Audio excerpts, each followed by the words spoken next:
Good evening, friends and neighbors and Hormozis. Tonight's special, we brought out the good stuff tonight. Alex and I go deep when Ryan has whiskey. We won't tell you about the last time we had whiskey together. It got a little bit out of hand. Alex, I'm so pumped for tonight. I have this weird energy about me. Like no one wants to be around me. Children are afraid of me. I'm so pumped to talk to you. Dude, you're blowing up for everybody, anybody who doesn't know Alex. The thing that is amazing to me about him is he and God have a contract where God is like, look, Alex, whatever you want, just don't hurt me. That's what happens is Alex is just like, listen, I want to be the world's most jacked billionaire. And if you could throw 1 million YouTube subscribers my way, it wouldn't hurt you. And God is like, all right, fine.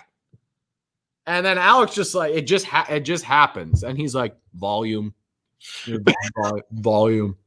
So, dude, you have the number 1 book in its category and you haven't even announced it yet. You're getting like 3,000 subs a day on YouTube.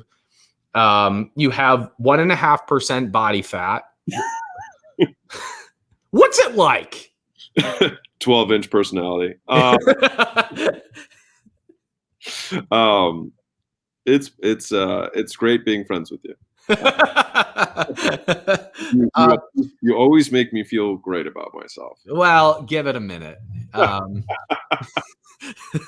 For any of you who saw my email recently, or as I said, I have friends who make me feel like the fat kid. I was talking about Alex. Because I went to school to be a pastor, and God does not listen to me like he listens to Alex.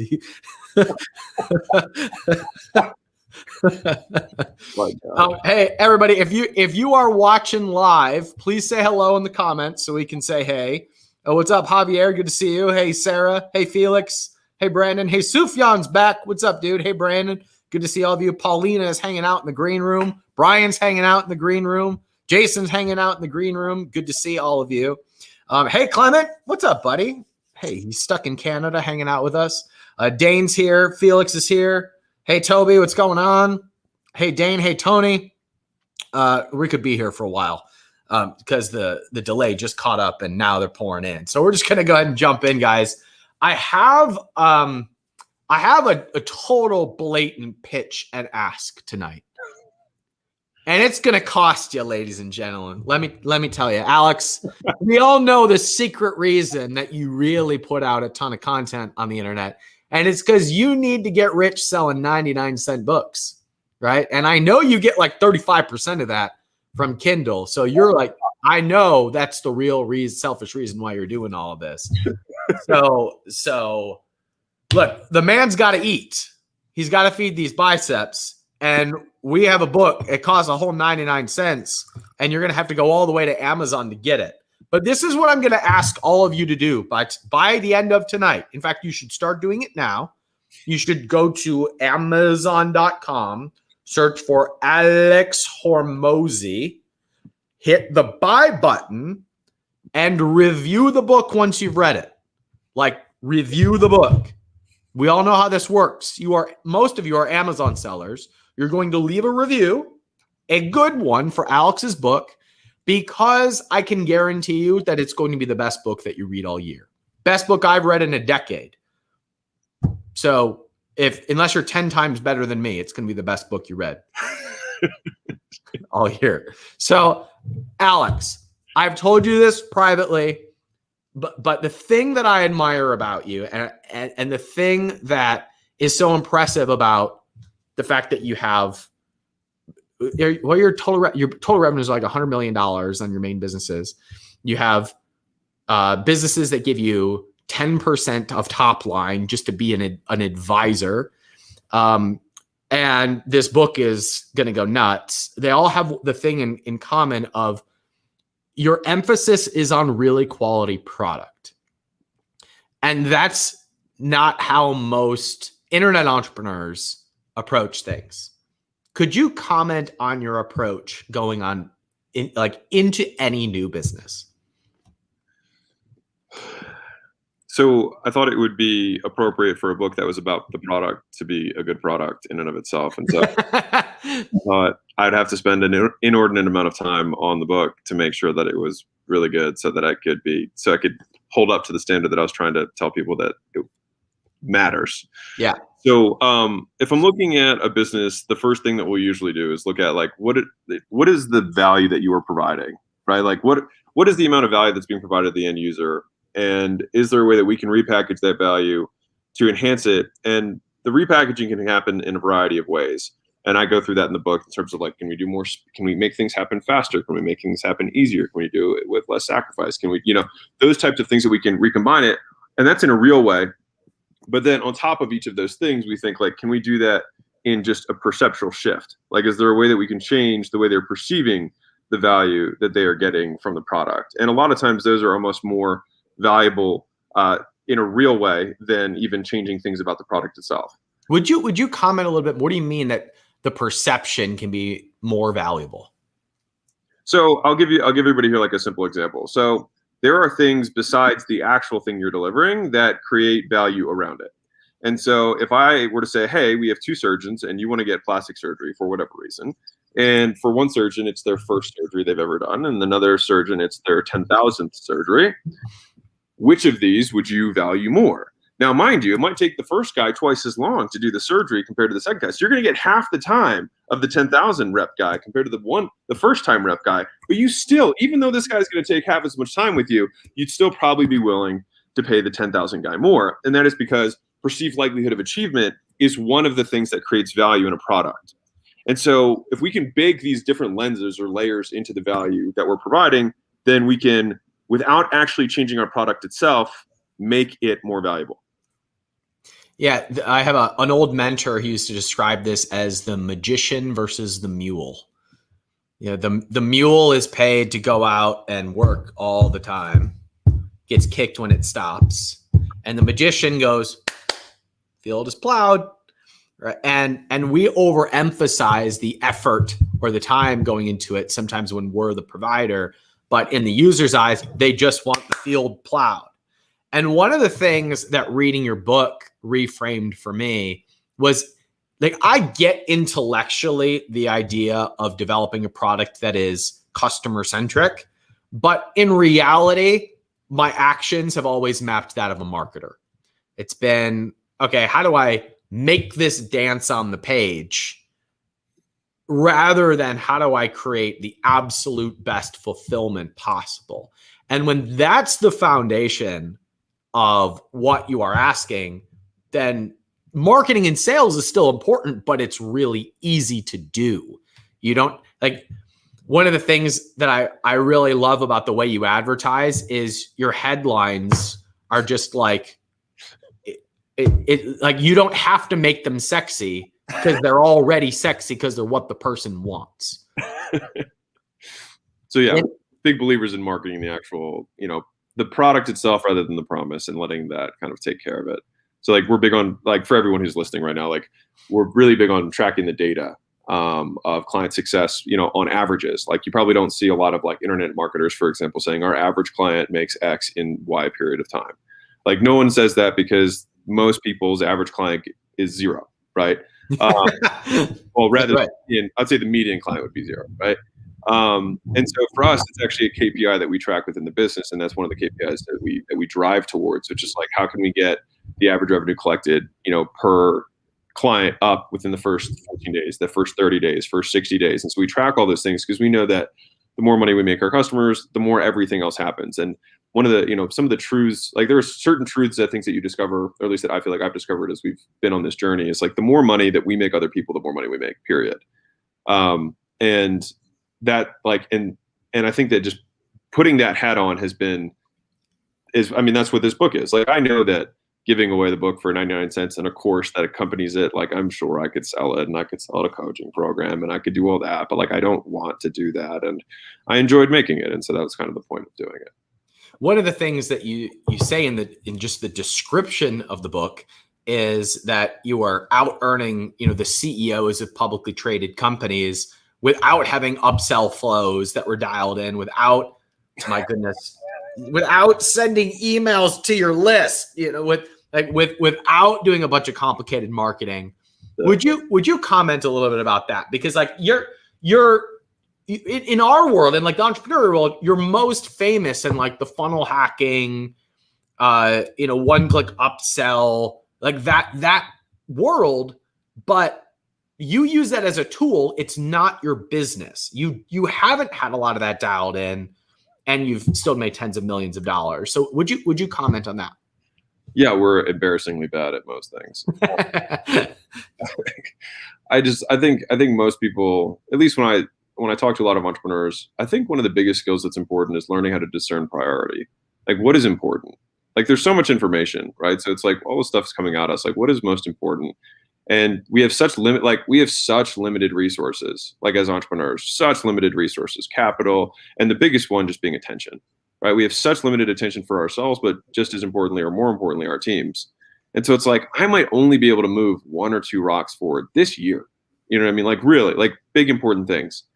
And you kind of have to commit to whatever that rock is. And if you can't pick the rock, then you move 0 rocks forward, right? And so people are like, why can't I move 9 things forward? It's like, yeah, but you didn't actually get any of them done correctly. So it's like, you have to really, and I think developing the software companies taught me a lot about this, but it's like, you only have, and we have to commit that this is the one thing that we're going to do, and we're actually going to do it well. And I think picking that is one of the hardest things, but if you pick well, then a lot of other things kind of take care of themselves. And so like coming from the marketer world, the reason a lot of people cap out is because they have 0 word of mouth. If anything, they have negative word of mouth. Like literally word of mouth works against them. And so I think we even talk about like in the marketing world, it's like fighting refunds. You're like, you do all the market, like all the sales on the front end, and you're like hoping people don't refund. And you're saying, I mean, like, or if you're just really good to your customers, you get a ton of word of mouth and no one refunds anyway. Yeah. And I mean, we do a lot of stuff that's kind of unheard of. We run free trials. Like anybody can sign up for our program for free. Like you don't have to sign, like you don't have to pay today. And yet we still get 45% of our clients prepay the entire thing within the first 30 days. They choose, they don't have to. And so it's like, you have somebody who can try something, they can choose not to buy it. And not only that, they choose to prepay the entire thing, within the first month when they had the option not to. And I think it just speaks to like, how can we onboard customers the right way? How can we activate them? What are the leading indicators we know that are going to create a successful customer, and how can we reverse engineer that? And how do we know that what that looks at day 30, and what does it look like day 60, and what does it look like day 90? And then when we focus on those things, we can drive up our lifetime gross profit per customer so far beyond what anyone else in our space can do. It makes the marketing, as ugly as mine is, still wildly profitable. And so, I mean, one of the claims in the book that you heard is that we have a 36-to-1 lifetime return on advertising, and right now it's actually a little higher than that. And so for every dollar we spend, we get almost $40 back, and that's been over my entire career. So that's not like this one campaign that we talk about because I like sent a DM to someone and like $100 and I made a $4,000 sale. That's every dollar that we spent. And so I think it's because we focus on the back end and really seeing how can we deliver this thing faster? How can we make it more convenient for them? How can we deliver it in the channel or medium that they want to consume it in? How can we do this so that we can decrease the effort and sacrifice on their behalf? So the stress that they have to go through, what are the hoops that they normally would have to jump through? How many of those hoops can we jump through ourselves? And by kind of reversing those, how can we increase their perception of likelihood of achievement? Because if we can get somebody who's more convicted that what we're going to do is going to work, then they're actually in a very real way going to receive more value. That's right. And I want to point out something, Alex. What does, before one of your target clients meets you, what is their average income? $2,943 a month. That was very specific. I just know the average, so it's like 36 a year. So like, all right. So everybody, listen. Alex's average client, but when they sign up with Alex, his customer makes on average $36,000 per year. Alex, what is your least expensive product cost? Wait, hold on. Actually, for those of you who are watching live, put in the comments what you think Alex's lowest, his self-liquidating offer, his front end offer, a tripwire. What is his lowest, least expensive product cost. I want to see. Tell me. Average client earns $36,000. All right, we got $1,000, $10,000, $9, $47, a free book. $99, $1, $9.99. Oh, 4,000. All right, Alex, what is your front end offer cost? It's 20. $20?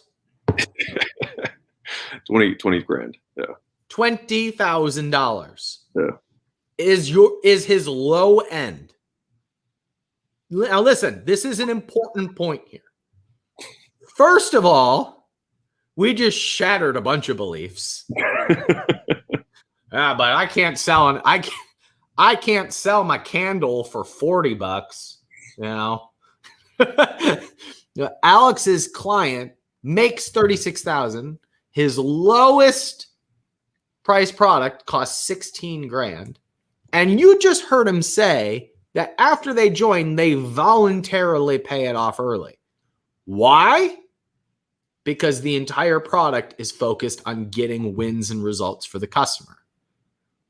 And what's your highest tier program, Alex? It's 42,000. 42,000. Yeah. And you have quite the take rate, if I remember correctly. Yeah. I think we have I think we're at 60%. 60%? Yeah. And these people are strong-armed and wrestled into upgrading, or they choose voluntarily? They choose voluntarily, and we let them try it out before they can choose to pay for it. Okay. Are you guys seeing this? Like the entire structure of how Alex thinks is, how do we remove all of the barriers for the client, for the customer, to get the results that they want?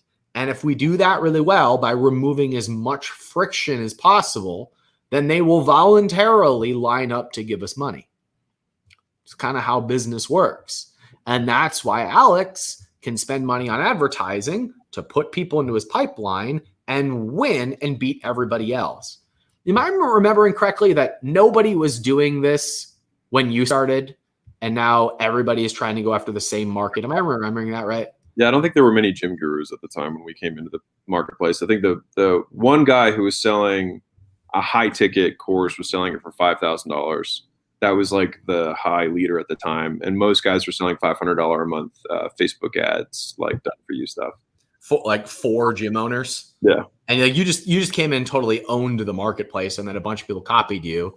And I like the story of there's people out there who are teaching it and claiming to be successful at it, and then you look at their books and they're not so successful at it. And you're winning because your clients are getting results more than anything else. That, my friends, is how you put together $100 million offer, which is the name of Alex's book, which you should go buy on Amazon right now for 99 cents. Alex obviously needs the money. He obviously needs you to go buy this book, and I need you to go leave a review on Amazon because you know how this game works. Alex, I was hoping we could spend a minute or two talking about the ethics of charging $20,000 to someone who makes 36 grand, because you lay this out. And I love the story you tell about your dad. Would you tell that story and explain how you think about going high ticket? Yeah. So I guess I can try and tell it half as well as I do it in the book when I had lots of practice and got the words right. But I had just posted a picture of our Gym Lords event. This is pre-COVID. And I think we had 700-ish people in attendance. And I posted it and I sent a picture to my dad, or he messaged me. I can't remember what happened. And he was like, "Hey, I thought this was supposed to be the meeting of like your really highest level group, which is the $42,000 a year group." And I was like, "Yeah, it is." And all of a sudden he like calls me up and he's extremely concerned. He's like, "Do they know that that they're getting billed that much?" I was like, "Yes, they're aware. I'm not magically siphoning money from their accounts. Like, yes, they're aware." And then he asked, is that legal? And to which I responded, yes, it's legal. And he was like, well, I could tell that there was this pause of like major concern. And I was like, all right, if I could make you $239,000 extra this year, Pops, I was like, would you pay me $42,000? If you knew, beyond a shadow of a doubt that you would do that, like, would you pay me $42,000? He was like, well, what would I have to do? And I was like, you'd have to work 15 hours a week for it. He was like, okay, well, how long would it take? And I was like, it would take 11 months to make the entire money back. And he was like, okay, would I have to pay for it up front? And I was like, no, you could pay for it as you started making it. He was like, then yeah, I would do it. And I was like, and that's why they do it too. And so for perspective, like as much as Ryan talks about like the numbers, and a lot of people have talked about our numbers out of context and explained our success without actually being in any way associated with our company. As it's the funnel, it's the marketing, it's the whatever. Mm-hmm. The client that we work with makes an extra $239,000 top line revenue. They on average triple their profit. It's 3.1x their profit. They take their take home income, including our fees, net of our fees, from $2,950 a month to $8,900 a month. And so you're taking someone from $36,000 a year to $100,000 a year on average, meaning half the people make more money than that. And so, yes, we charge $42,000 a year in order to help someone go from $36,000 to $100,000 on average.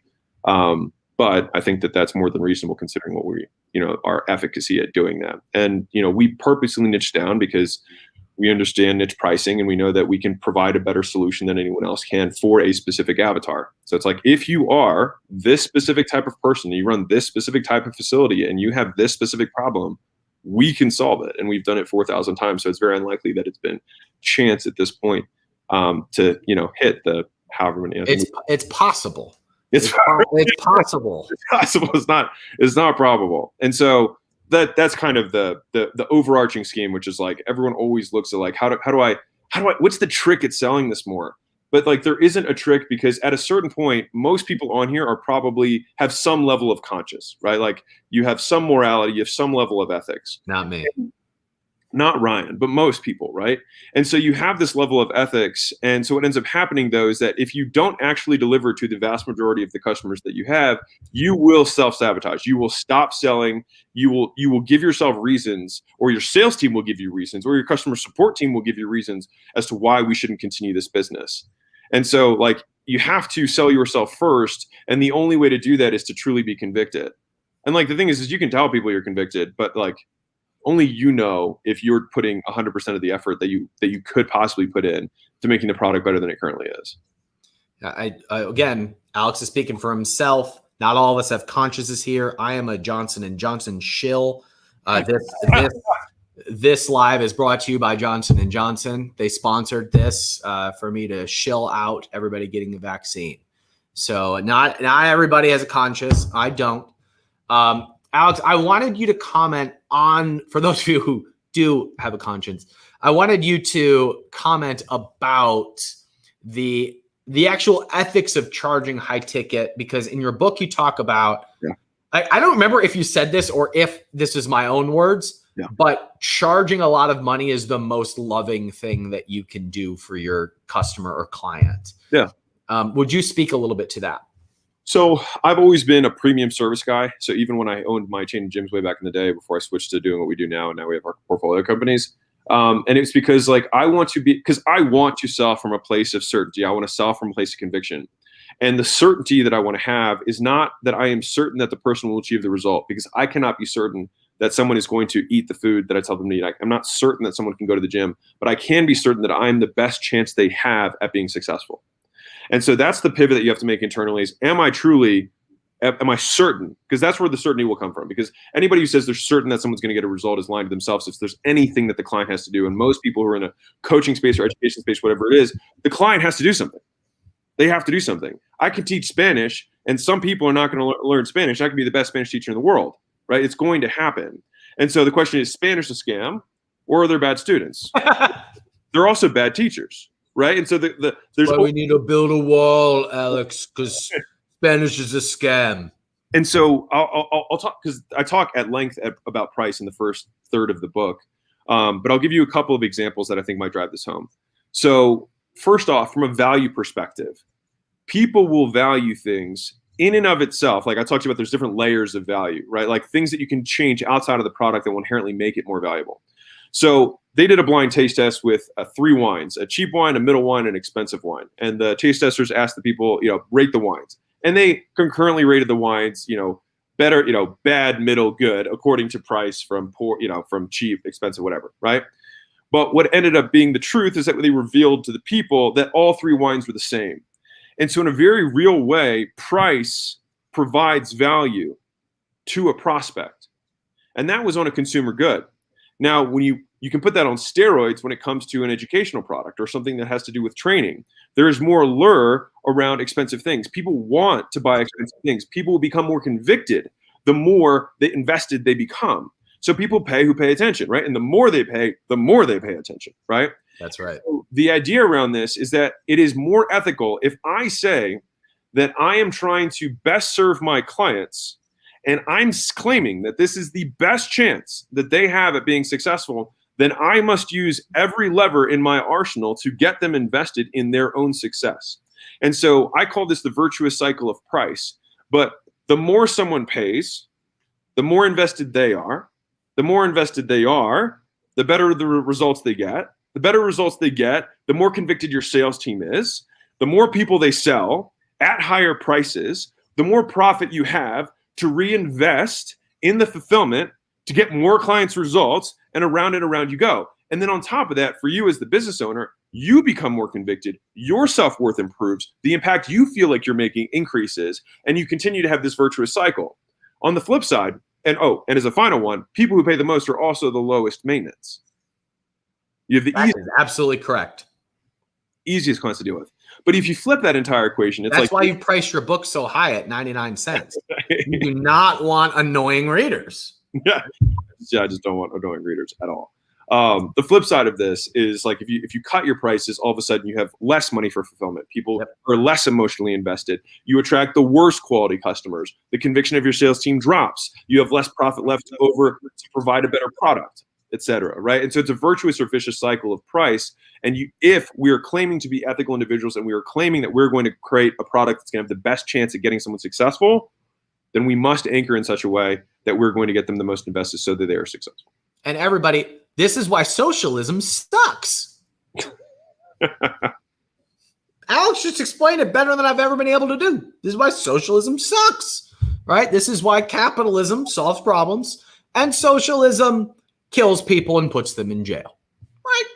That's just that. There's no profit to be able to run a country or to run or solve problems. You have to have profit to be able to do it. So, and my favorite thing about all of this is you having the conviction and the certainty to be able to sell something well or to sell something at all. Like, and when you have conviction, you can look at Donald Trump. You can say words that don't make sense and people will buy into the conviction that you have for the outcome that you want to create. And so many entrepreneurs in our space, the internet, online business world, are trying to find the system that creates money because they are not certain, rather than about doing what they are, like selling what they are certain. And that is what creates the results and the success. And the thing that shifted for me in your book was that if you put in the required time and commitment to making the product that you have conviction is right for the client and the customer, you win because you naturally outsell, outmarket, can charge higher prices, get higher profits, can have more convicted salespeople over and over and over again. And you said something when we hung out last week about having these levers that that you can pull. Like, I know that when I spend more on advertising, I make more money. When I hire more salespeople, I make more money because you have the foundational pieces there in place. And if you don't have that, then those levers can make you broke. But when you have that core foundational piece, you can pull all of these levers and everything starts to grow. Is that a fair summary? Yeah, 100%. And would you talk a little bit about those levers, the more advertising, the more salespeople? Yeah. When I looked back at my when I looked back at like business decisions over time that have like consistently concurred with making more money, hiring more salespeople in general makes me more money. Spending more dollars on advertising as a whole, when I spend more money on advertising, we make more money. When I raise prices in general, we make more money. And so these have just been recurring themes that have happened throughout our business career, and so we try and do them, you know, as I don't want to say as frequently as possible. Well, especially, I mean, sales team and things like that for sure, as frequently as we can. But yeah, that's how we've done it. So Alex, there's a question that has come up. You know, we posted the podcast that we did together just a few days ago, and I've had this conversation come up quite a few times, and I was hoping you could speak to it. And it's the question about how your mindset and your methodology applies to physical products. So a lot of my audience is Amazon sellers. Amazon is kind of naturally incentivized to have the lowest price. That's what they want to drive up. They want to have a lot of volume, and it tends to reward people who have the lowest price. And so in the e-commerce world, we're definitely skewed to the Walmart model. Yeah. And it completely flies in the face of what we're talking about. How would you reverse that trend as an e-commerce entrepreneur? And by the way, everyone, Alex is not busy enough. So he also runs like a $15 to $20 million a year physical products brand as well. Am I underestimating you? Are you over that? No, I think it's like 16. Oh, okay. 16 million. Awesome. Yeah. You know, peanuts, but so he's done it. So would you please comment on how you would reverse that trend? So the first question is just, do I have to sell on Amazon? If I do, then I can answer it that way. But if I don't have let's go there. You're talking to an e-commerce entrepreneur who sells $1 million a year across 3 to 4 products on Amazon exclusively. Okay. But they're getting squeezed by price wars and competing on reviews. How do you reverse that trend with that person? On Amazon. Yes. All right. So if I'm on Amazon, so there's a section in the book where it's called the delivery cube, but basically it's ways that you can peel apart your product, and it's a cube because there's 6 sides to it. But this is like when I'm thinking about ideating for a product, this is the process that I kind of go through. And if we have a physical product, it's how can we add any kind of premiums that cost us nothing that are still going to be valuable. And so I'm going to just give you a hypothetical example, just drive this home. All right. So let's say we had a massage, like I'm going to tie it back to physical products in a second, but just bear with me. So if I had a massage parlor, for example, and I had a massage membership or whatever that I was trying to sell. If I were trying to sell that membership, I could go to every chiropractor in the area. I could go to every physical therapist in the area. I could go to every orthotics dealer in the area. I could go to every scented candle person in the area. I could go to every yoga studio in the area and ask each of them to give me 1 to 2 free things of services that cost me nothing, and put all of those things in my single offer. All right. Love so this. If I just had, let's say, I just gave you 6 examples for one business, right? So it's 6 different industry rings, and let's say we had 10 of each of them. So I got 60 free goodies. Now, all of a sudden, when I say, hey, if you get a massage at Alex's massage parlor, you also become a VIP member. All right. And the VIP member means that you're going to get 10 free chiropractor adjustments. You're going to get 10 free orthotics pieces. You're going to get 10 free whatever, right? And so with that, I took my thing and made it more valuable by using other people's things on top of it. All right.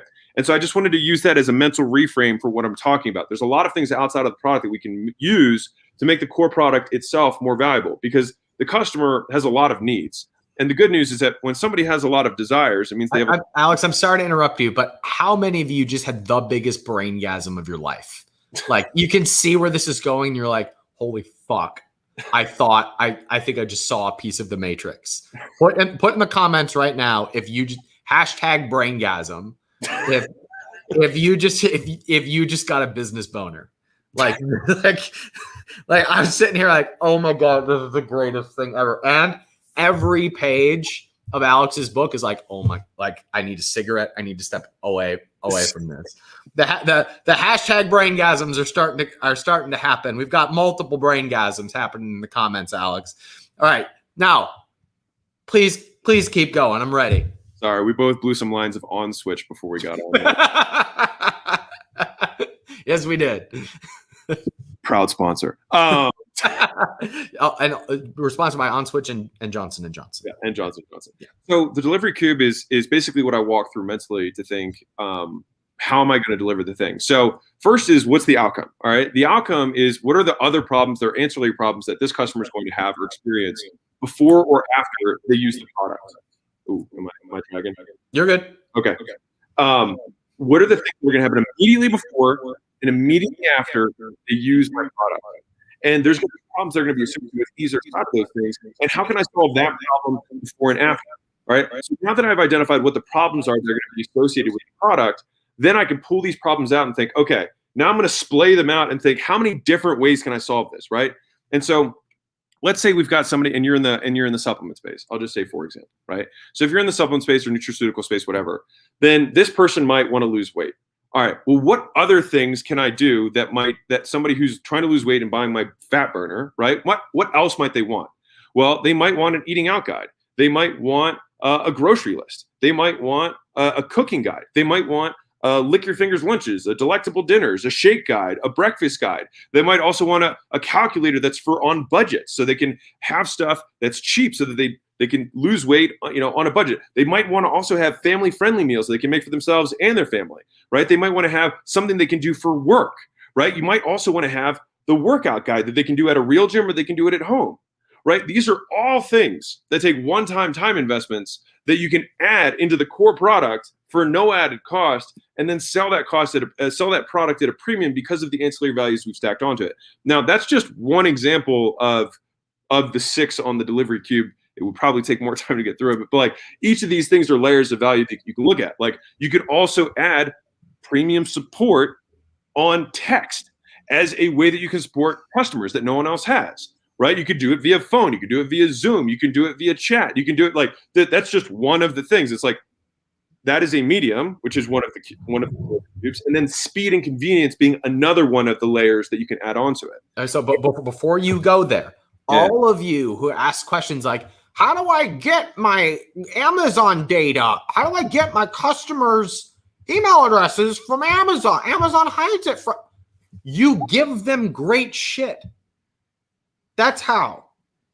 You call attention to all of the other ways that you help them accomplish their goals and overcome their challenges. And then you get them on text lists and emails, and they come to Zoom calls, and they join your Facebook group, and they join your Discord and your Slack channel and any other place that you actually serve them. You actually treat them like VIPs. That's how you build a VIP list. You actually overcome their challenges rather than just slapping together a free ebook that you put on the inserts in your packaging. You actually over-deliver for the goals that they are trying to accomplish, and then they voluntarily find you and buy everything that you put out. And then you build launch. That's how you build a launch list where you don't need to do a bunch of giveaways and rebates and use rebate key and break terms of service in order to get reviews. You don't need to. You're too busy winning. You're too busy winning to have to try and copy everybody else's strategies that your customers go to bat for you.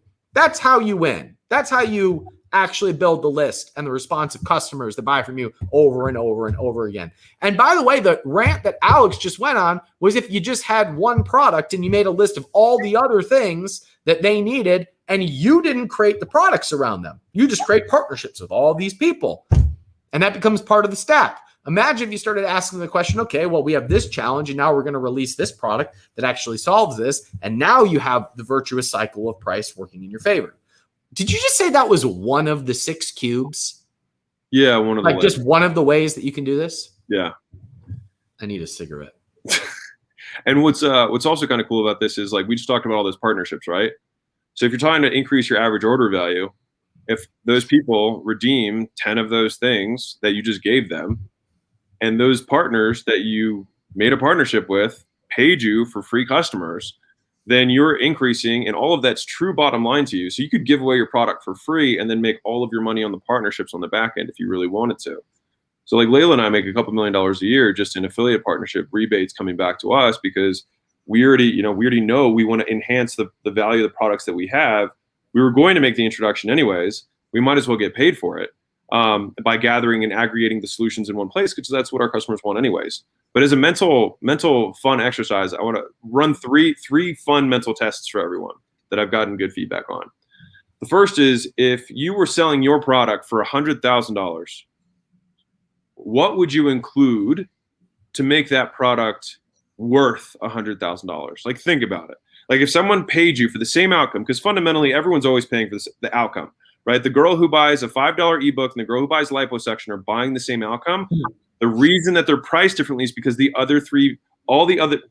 was going to get into the value equation, which is also in the book, but like the other variables of value are different, right? Which either enhance or detract the price that you're able to charge, right? And so if we have a $100,000 thing for a dream outcome versus a $5 thing for a dream outcome, what would I deliver at 100,000? That's thought process number one. Thought process number two is, whatever the price of your current thing, if you had to get them the same outcome for 1/10 of the price, what would you have to build or do to get them there? That's the second. And the third one, and this is probably my favorite of them, is if everyone here had no rebates, you had no advertising dollars, and all you had was one guaranteed customer who was going to buy the product, and the only way for your business to grow was for that person to tell someone else about the product, what would you have to do to make that happen? To guarantee. When you say one person, do you mean one type of person or one individual? You get one purchase, and you have to deliver such an experience to that one purchase that is what kicks off your business. I love that question. I love that question. Because I think if we ask the right questions, we get much better answers. A lot of people are like, well, how do I make more money? It's like, how do you get every single customer you have to send you 5 customers? Well, it's like, well, even that question, maybe it's been overly heard. So it's like, what if you only had one fucking customer? Sorry. You can say who's going to whatever you want. And I like that there's one shot, because it's like, you have to make it so over the top that you can't say, well, we know 20% are going to refer. It's like, what if we only had one shot, one opportunity? It's everything we've ever wanted. It's our moment.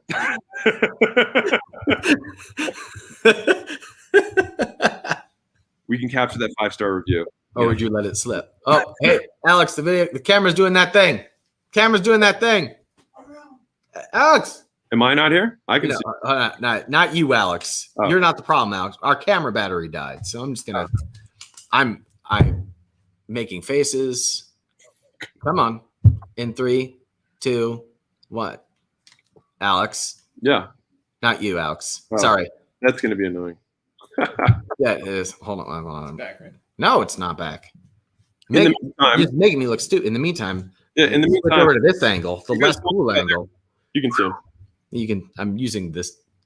It's over here. This is embarrassing. And are we back over here? Hey, we're back. Okay. Woo! That's embarrassing. I like how our live viewers actually went up during that time. We took Ryan off screen and our viewership went way up. Grew like by 10%. So, Alex, that question of if I only had one purchase, that forces you to think about a word of mouth referrals. Like and that forces you to make the experience so good that person has to tell other people. So when you ask that question, where does your brain go when you're structuring the product and the offer? I believe in doing the unscalable first, and then being overwhelmed with the amount of business that you have, and then trying to make the things that you were doing unscalable, scalable with the added resources you have from new sales. So I think a lot of people try and solve a problem that doesn't exist. They're like, well, I don't want to do something that's unscalable. I'm like, dude, you don't even have any fucking clients. That's right. Like, what you're doing right now is ultimately scalable. You're doing nothing. So like, why don't we... this might be useful from a perspective standpoint, is that like before I started Gym Launch, which, everyone and their mother tried to create some sort of gym coaching company because Russell talks about the numbers that we were hitting. Yeah. For 2 years, and this is after I had a chain of gyms of my own, I had 6. For 2 years, Layla and I flew around the country living in motels and turned around 33 gyms. We did 21 to 24 days on site. We would sell on average 100 new members. When Layla and I went, we'd sell on average 190 new members in 21 days. And so before we made a product about like how to do this, my solution, people were like, well, what are you going to do? Fly out to your customers? I was like, I literally flew out to every one of my customers for 2 years to figure out everything that they were possibly struggling with, and then turned every aspect of their business around. And so then when we made the product, it solved all of the problems because we spent 2 years literally in the field making it. And it's just like, it's hard to comprehend because, you know, we went from nothing to, I think our first complete year, we did 28 million in revenue and 17 million in profit. When I was, you know, we were 28 years old. And so I bring this up because like, it wasn't the advertising, you know what I mean? We spent, I think I looked it up. I think we spent $400,000 or $500,000 in advertising that year. 400,000? Yeah. $400,000 or $500,000 in ads. That's a good return. That's a good return. Right. Yeah. And so we get so much word of mouth. Is that as good as Bitcoin though? It's not better than Bitcoin. Okay. Doge definitely takes a look at it. I think the further along that Layla and I have gotten in this business game is like virtually every path is unsustainable except for the product. And so I think that the way that people should if I'm thinking about this now, I think about it in terms of promotion, product, and then people. And that's like in stages, not all at once. Now you need all three, but which one's emphasized? So in the beginning, you need a little bit of promotion just so you can figure out what's wrong with your product, right? That's the idea. It's like, you shouldn't be blasting, right? Because then you're going to literally just burn all the goodwill you have because no one's going to refer anybody else to your product and it sucks. And they've already had a first bad experience.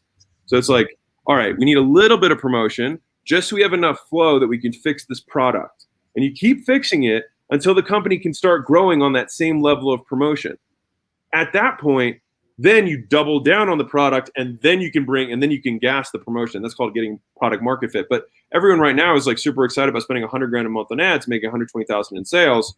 And it's a miserable existence because at some point the CPMs do get too expensive if you have no back and you have no referrals. And so it's like, it's just this pure exercise in vanity that doesn't make you any money. And it's honestly just a big waste of time. But a lot of people do it because they get awards and they get recognized and they take the screenshots and it makes them feel good. And I get that.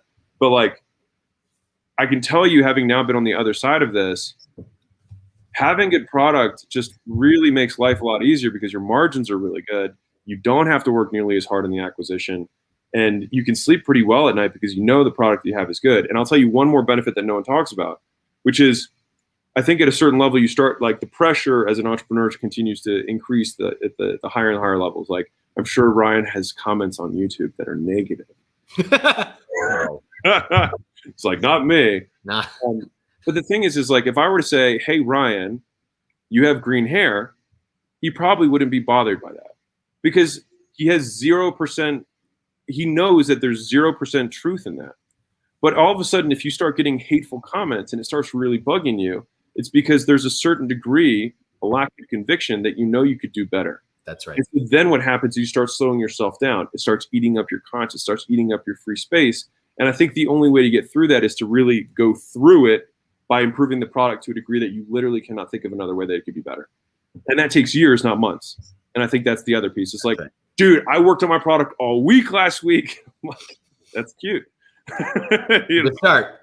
Yeah, that's amazing. So what are you going to do for the next 51 weeks? You know, Yeah. And I think that just having that kind of perspective shift would serve a lot of people. I have nothing to add except the fact that the current comment on the screen is about Jarvis, a company that Alex and I were literally talking about last week. What's up, Dave? Hey, Dave, how are you, man? We are fans of your work because you followed this process, right? Of doubling down on creating great product. And now, like, you have 9 billion users now? I think in 8 months, 9 billion users. You can't outmarket that. That's the thing. It's like, you can't do it. And I'm like, Dave comes from the hardcore direct response world. I was in the hardcore direct response world, and like, you need to have basics of marketing, but far less, I think, than most people think you need. right? And that's because right. a lot of the talking heads don't actually have good product, and they're just really good marketers. And they say you just need to have good marketing. And honestly, I don't think it's malicious. They just don't think they've ever experienced what having exceptional product looks like. But it is the only way that you can have something that's unbelievably sustainable and grows virally.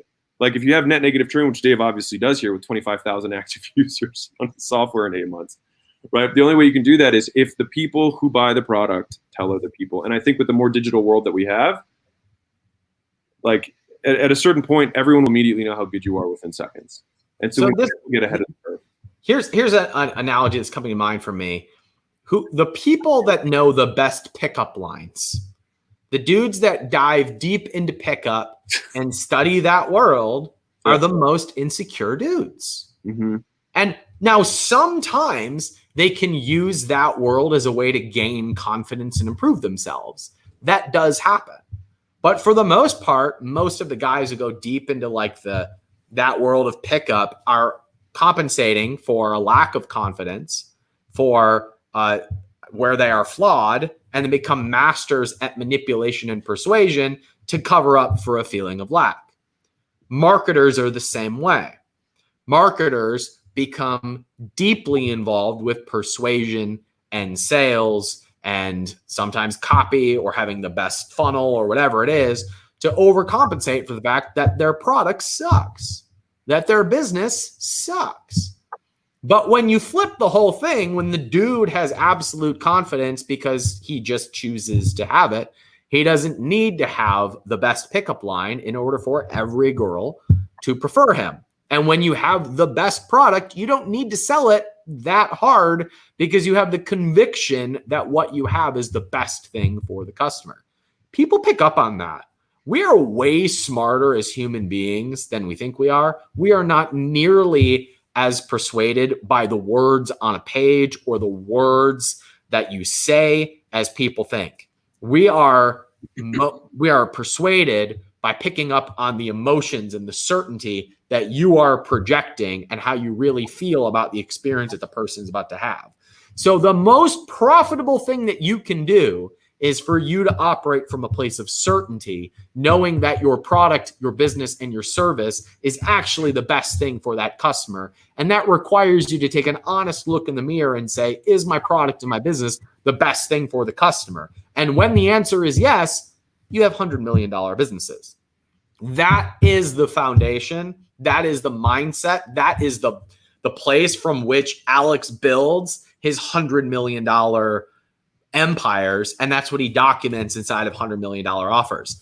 If you are still here, there's over 150 of you on here, and you have not yet gone to Amazon.com and bought $100 million offers with the intent of leaving a review, you are hereby booted off of this live. We are not friends. We do not do business together. You cannot come to my house for whiskey. You are not invited. If you did go and buy the book, if you have done it, put it in the comments right now and let me know, and I'll take it as a personal favor. Sean Vossler says, buy 10. They make great gifts. They're wonderful. What was that? I said they're wonderful gifts. Now, while people are saying, there we go. Mitchell says, bought the book, stop drinking. While people are putting that, there's a excellent question from Clement Wyan. Isn't this the antithesis of an MVP? That's a fantastic question. Alex, how would you answer that? So if you heard what I was saying earlier, like tactically, it's I want to get a little bit of promotion so that I can get some flow, so that I can keep fixing the product. But what ends up happening, though, is that people mistake that initial flow and say, I'm making a sale, I should ramp this.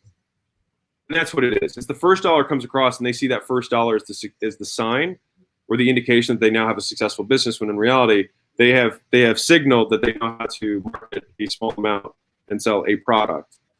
Not how do I build a business, how do I build a brand, and how do I build a product that people will rave about and remark about. And so we create flow, we monetize flow, we get the product to the point where it can spin on its own, and then you can jack it. Now, Alex, this was an important point that was not in the advanced copy that you gave me. In fact, Alex, would you hand me that box right over there? I actually want to hold something up. I'm going to come back to this point. You gave me an advanced, this is my advanced copy. Look at this amazing packaging it came in. I got it from a place called The Max. I printed out at The Max. Oh, over here. This is my advanced copy, my weathered advanced copy. So back in 2006, I bought my first ever ebook. It was called The Rich Jerk. And I was 18 years old, and I was like, that's what I want to be when I grow up. I want to be a rich jerk. And I went to the library, printed it out, and I sat on my bed, and I leafed through it, and I took furious notes.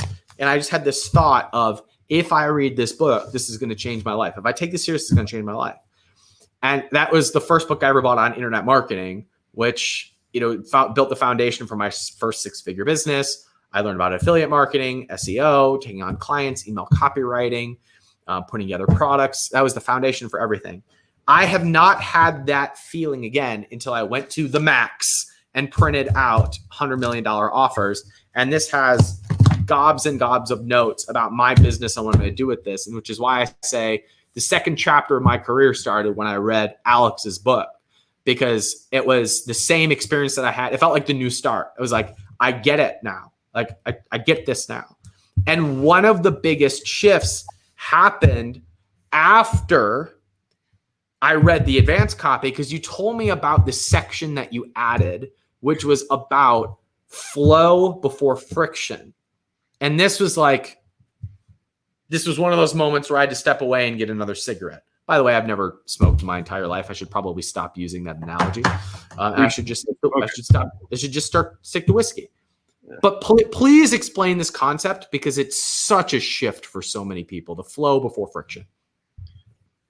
So I pretty much come from the perspective of give everything you possibly can away for free, so that you can generate demand, right? Like that's fundamentally the idea, is like, how can we just generate demand? How can we generate interest? How can we gather attention? And it starts by just giving a lot away. And that's where everyone's like, that's not scalable. I could never, I can't make any money doing it. I'm like, right. Everyone just assumes that the entire business must be done and profitable at scale from day one, which it doesn't work that way. There's steps in their sequence. And so the idea is we generate flow first. And then once I have way more flow than I can possibly handle, then I start adding these levels of friction to increase the quality of the prospects. And so I think fundamentally marketing, if we think about what it is from a big perspective, is we're shifting the demand curve in our favor by artificially inflating the attention that we're putting on our products and making them more persuasive and adding bonuses and all the other things we do, right? And through that, we can then add the perfect amount to get the output on the other side, or the throughput of the system, to be a qualified lead or a sale, depending on what business that you're running. And so for a mass consumer products company, it might just be ad purchase page, right? For a private equity company, it might be cold email, phone call, diligence, you know what I mean? Lawyers, 90 days, and then 6 months, and then escrow, and then a signed contract, right?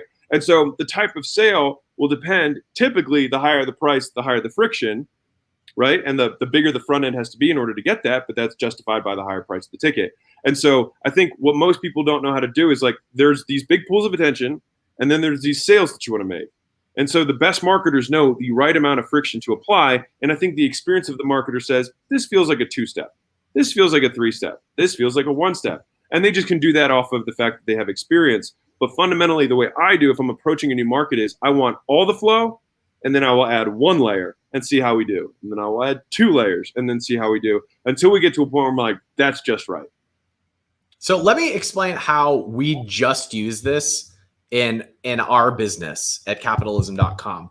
So I spent a few days with Alex last week, and he talked about this exact concept, flow before friction. And I realized I've been guilty of this my entire career, of like, build the perfect funnel and launch it, rather than just like get momentum and then improve, right? Oh my goodness, I can't believe I made this mistake for 15 years of my career. So we went back, and we've been talking about doing a book funnel for my book, 12 Months to 1 Million, for like, since May 5th of last year when it launched. And we've just never gotten it off the ground. And when we have it, it was like, it's not profitable. We'll just shut it down. So we just put together the simplest page possible and put together like the simplest bonus package possible. Put a name your own price option on there. We put 3 pricing options on there, one of them being $1. Just pick one of these 3 prices. And let's see what happens. Put up a few ads. And now we're going, okay, now we've got blood in the door. Like we've got momentum coming in. I don't know if blood in the door is a real term, but you're all still tracking with me. We'll go with it. There's lots of blood flowing in under the door. And we then said, all right, great. Let's look at the numbers. And the numbers, like, we lose a little bit of money to acquire customers. And it's not nearly as bad as we thought. And now we're getting regular sales and customers. Add 1 upsell. Oh, we're profitable. Way turn up the ad spend. And now we've got lots of flow, adding friction. And it's that simple idea of let's just get sales or leads or opt-ins or views. And then we add in the layer of complexity. And that's how we build the machine. I don't know why I have not thought of that concept since I became a business owner. But that idea, it's like, oh yeah, lay layer 1 first. Then we will lay layer 2. And then you end up moving incredibly fast. Alex, every business that you start or every personal brand you start seems to grow incredibly quickly. Is it because you focus on flow? Is it all like the $100 million model, like all encompassing? Or is there like one primary lever that is the reason you seem to move so quickly?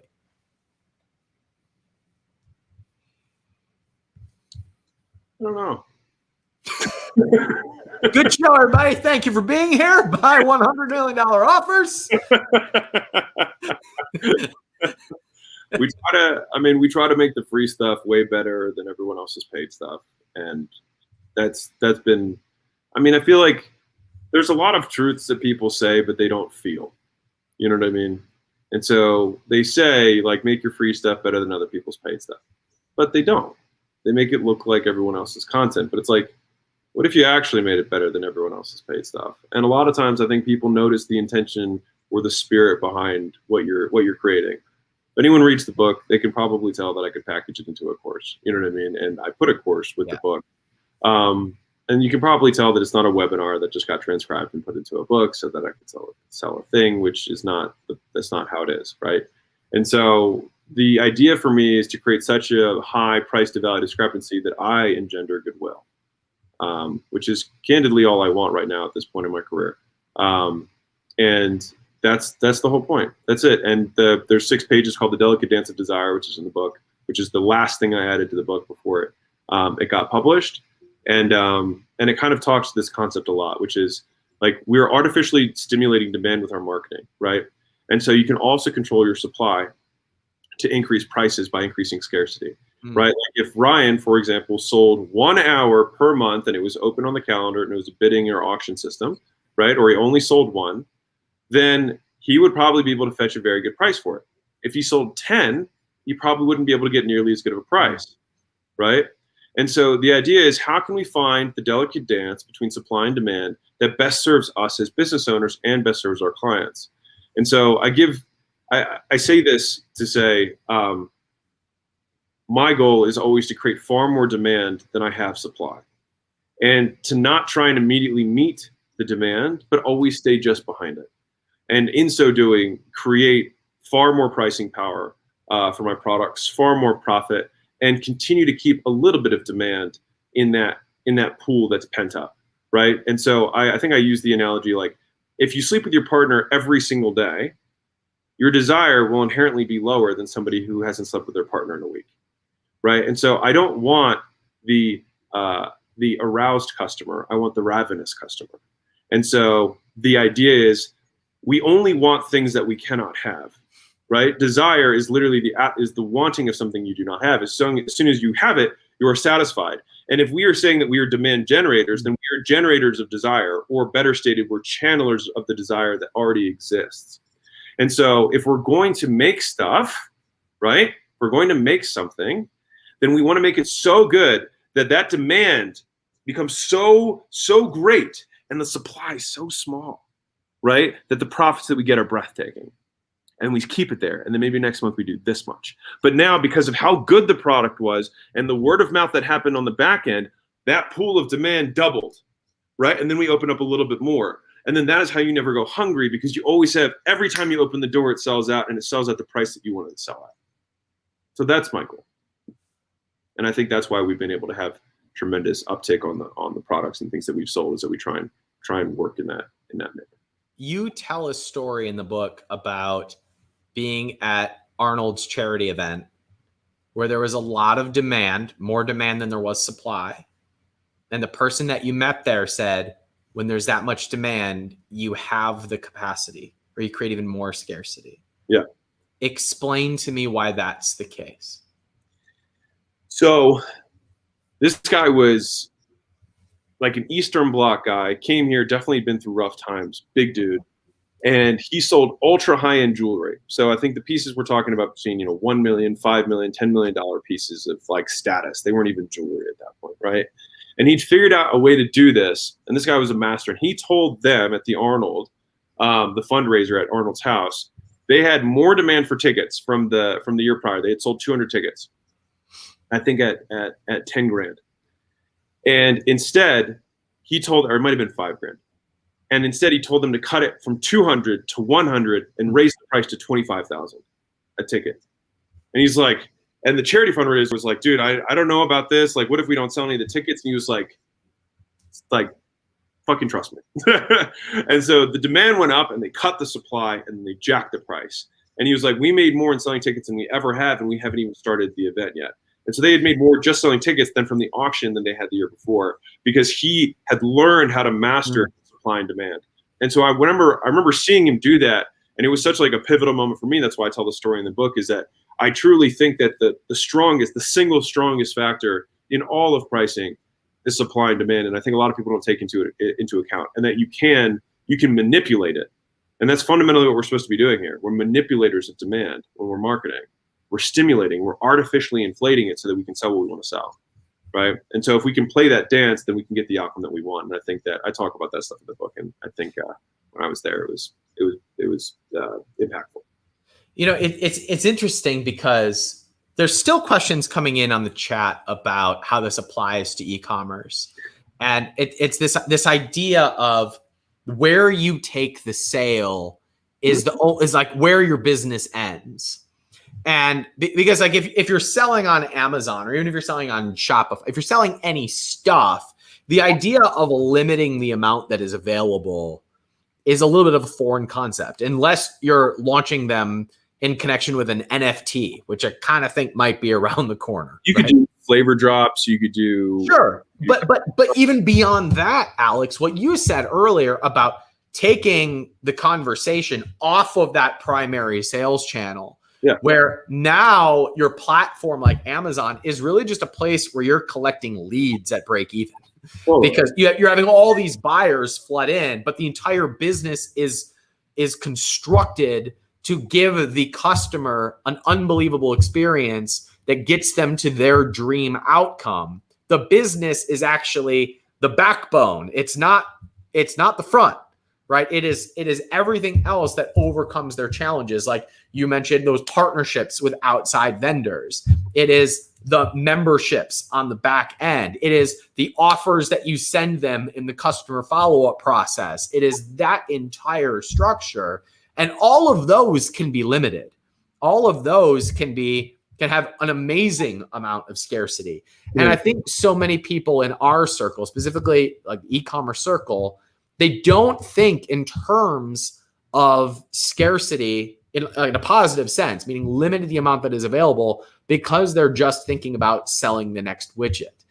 And the beautiful thing about what you just suggested is that when you're able to have that flip and realize that you can generate demand, you can pull levers in your business all day long. Like it, And that's when it gets fun, because you're literally liberated to just do whatever you want in the business that is in the best service to the customer. Yeah. This is so fun. This is so fun. Alex, you're getting like thousands of subs a day on your YouTube channel. I love and hate you for it. Because you're the one YouTube business channel that's better than me. the only one. Gary V's got nothing on me. But Alex Hormozi is better than me. And so the market has spoken. You're doing great. What is the reason you think that which is like, it's just a passion project for you? Yeah. Why is that growing so quickly? And why did you even write the book besides the fact that you need the 99 cents? It's mostly the 99 cents. So I just need to get that out of the way. Obviously, capitalism. Yeah. Hashtag capitalism. So yeah, I mean, Layla and I, we have a portfolio of companies under the umbrella of acquisition.com. And so the book is kind of the launch of that. And so, we take companies between 3 and 15-ish million. And we're, with the goal of taking them to 50 to 100. And so, we've got 3 companies that are in there. We started this about a year ago. I've wanted to take on, one company-ish a quarter. That's kind of a penciled in goal. We started a year ago, we have 3. And so we're 4 months in and we have 3. And we've turned down probably 150 companies. And it's really just like, this is just a way for us to help 99% of people for free. And for the 1% that are hyper executors who can take something and implement it immediately and see their business go from 500 grand to 3 million or 1 million to 5 million, and then want to allow us, to participate in the growth with them, we can invest alongside and crush it together. And so that's kind of the idea, is like, is there a way that we could create a business model where we could just help everyone and still have the people who need a more customized, like, when you're going from 5 to 50 million, like, it's like, buy my course on, it doesn't really, lend itself to that type of solution. And so it's like, okay, well, how do I work with the people that I only want to work with? And then how can I give everyone else what they normally are paying $5,000, $10,000, $20,000 for, and give it for free? And I can do it from the perspective of someone who's not made their money selling how to market, but actually market. Yeah, like the example I'm thinking of, I'm comparing you to Taylor Swift. It's like, for 99% of people, Taylor Swift music is free. Yeah. You can get it. Actually, she might not be on Spotify, but just go with me. Yeah. Like all the music's free. You can listen to it anytime you want. And for a small fraction of people, they pay her $1 million to come sing somewhere. You're kind of similar, right? You're for a small percentage of people, you're coming in and taking a nice swath of business and helping them grow from 5 to 50. Yep. I freaking love this. This is the business. This is the business Taylor Swift. Is that what the headline? You are the Taylor Swift of online business, Alex. Alex, I am proud to call you my friend. I am thankful for your friendship. And I told somebody, I'm so glad I was friends with you before you wrote this book, because I would have been fanboying like a madman. I'd be like, this person's the smartest man I've ever met in my entire life. The book is that good. Like, it's kind of weird. I only ever had this experience with one other person. I became friends with a guy named Dan who had won the TV show Big Brother. And I don't watch Big Brother, but after I became friends with Dan, I was like, oh, that's so cool. Like, I'm going to go back and watch your seasons. Turns out he was the greatest Big Brother player of all time. And I had no idea. And I was like, I'm really glad we're friends before, because like, I didn't know you were the Dan. And that's how I felt about you after reading this book. I'm like, this is the smartest person alive. Like, this is my homie. Like, he lives up the street. I can't believe this. So like, my daughter even likes this guy. She doesn't like anybody. Right? He's like, $100 million offers, Dad. Yeah. She's like, I don't feel like we've got enough affiliate offers in here. So I'm not just saying this as your friend, but this is probably the best business book I've ever read. Like it's really, really freaking good. So well done. My friends who are watching, there's still over 150 of you watching. Go on Amazon. Buy this book. It's called $100 Million Offers. It's by Alex Hormozi. Click write a review when you're done. Because it's 99 cents. And if you don't make $1 million from reading this book, you read it wrong. You read it wrong. Well, the book's a scam, right? If you don't make $1 million, then that's what it is, right? That's not a legally binding guarantee because I have no affiliation with this book. But like if this does not radically change your business, you're doing something wrong. You misunderstood. I was going to call it $1 million in 12 months, but it was already taken. That's my second favorite name. You should have called it $100 million. $100 million in 11 months. So Tim DeMaster says, I just bought 1 million copies. Did I do it right? You did it perfectly. Thank you, Tim. I'd say that's a good start. It's a good start. Just for a little bit of context for everyone else here, the book's broken into probably like 3 main sections. So you've got the primary section, which is picking the right market to go after, which I think Brian and I had a lot of conversations about. But like, there are ways to pick the right markets that are probably counterintuitive. And so this is how we pick niches that we think are going to do well. And it's not complicated. It's just different. And that is what unlocks the pricing power, the virtuous power of price, the things that we talked about, charging what it's worth, getting a premium, over delivering, all that kind of stuff. The second kind of chunk of it is the actual product itself, which is kind of the entire ideation, the different lenses and perspective through which my favorite part. Product. Yeah. And candidly, that's the meat of the book. I mean, because it should be. It's about the product. You know what I mean? Yeah. And so that's where we talk about the value equation. We talk about how we can solve problems, the 6 different parts of the cube in terms of delivering on the product. And then the third main section is what we call, or what I call, enhancers. And so that's the bonuses, that's the scarcity, that's the urgency. And fun fact for everyone, most people conflate the two. Like, scarcity is a function of quantity, urgency is a function of time. And so you can have just urgency and you can have just scarcity, or you can have urgency applied to bonuses, scarcity applied to bonuses. You can have a scarcity applied to a guarantee. Like, there's different ways you can combine these things. Guarantees, there's 4 different types of guarantees that exist. A lot of people don't know that. You can also combine guarantees. So you can have like a 30-day unconditional with a 60-day conditional. You can have an anti-guarantee. You can have an implied guarantee, which is the 4th type of guarantee. And so I talk about the different guarantees, the pros and cons. I've used all of the guarantees in that book. And I pulled out my 13 favorite that were the highest converting for us. So I have those in there. And then finally, one of the sections I think that's underrated is just naming. So like, how do I go about naming a promotion, or how do I go about naming a product? And it's more about promotions. It's kind of at least how the naming section is set up. But it's like more about promotions and bonuses is how to name those things.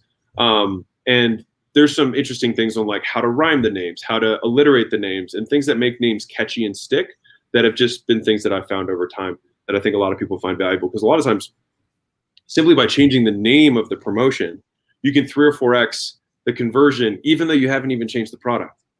And so that's what's crazy, right? And so it's like, sometimes people just miss the most basic thing. It's like you're 6 inches away and you just need this last push. And that's why I think I pulled out the naming, because I thought it was an important enough component to wrap the whole journey up. So that's the book in a nutshell. I think that's why we've had such a high return on our advertising. It wasn't, as much as people enjoy our sales content and the pricing stuff that we talk about and all that. I think that at the end of the day, getting the product to be so good that people can't help but line up and buy it. That's the goal. And let me wrap with one thing that is early on in the book that is so motivating and inspiring, and uses the best analogy possible: baseball. The best thing, the biggest win that you can have in baseball is to score 4 points. The absolute best case scenario is to walk up to the plate with the bases loaded and to hit a home run. We call that a grand slam. That is literally the best play that can happen in the entire sport. But in business, the great game of business, you get to take as many swings as you want. And just hitting one grand slam in business can make hundreds of millions of dollars.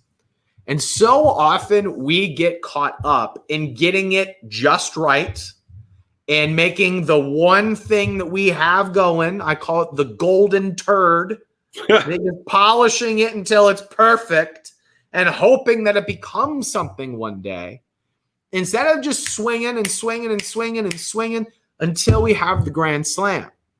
This book gives you the loaded bases, right? It can't help you connect.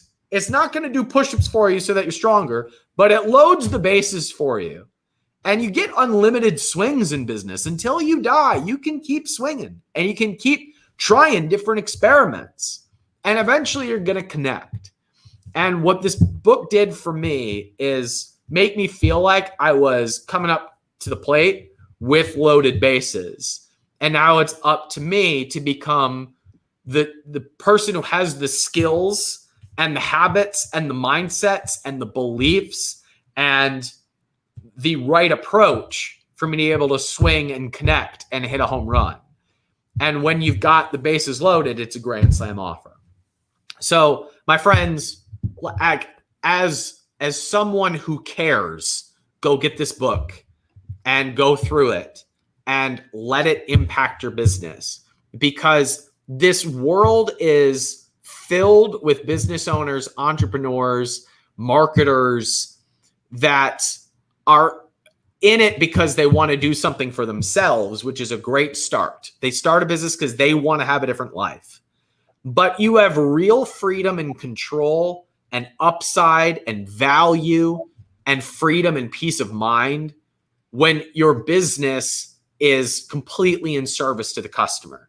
The beautiful irony of entrepreneurship is that you get everything that you want as soon as you build the business that is completely in service to everyone else. That is the beautiful irony of it, is that entrepreneurship is learned selflessness. And people on the outside see rich people and they think it's all about selfishness, which brings more people into the game.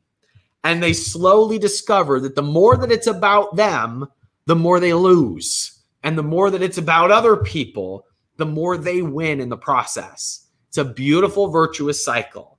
And this is a playbook. $100 million offers, how to make offers so good people feel stupid for saying no, is a playbook for actually building the business that has the foundation to be completely in service to other people and help you get everything that you want in the process. Please give some hashtags and some thank yous to Alex Hormozi for hanging out with us tonight. Alex, I appreciate you. I look up to you and I want to be you when I grow up. Thanks for hanging out with me, buddy. Harley, thank you so much, Ryan. You guys are lucky to have. That was like a phenomenal synopsis, by the way. That was like such a beautiful soliloquy about entrepreneurship. Thank you guys all for giving both of us your attention or lending it to us tonight. I hope you got a positive return on it. That's always everyone's most valuable asset, and I appreciate you investing it with us. Thanks, everybody. Go get the book. Leave it a review or else. Good night, everybody. See ya.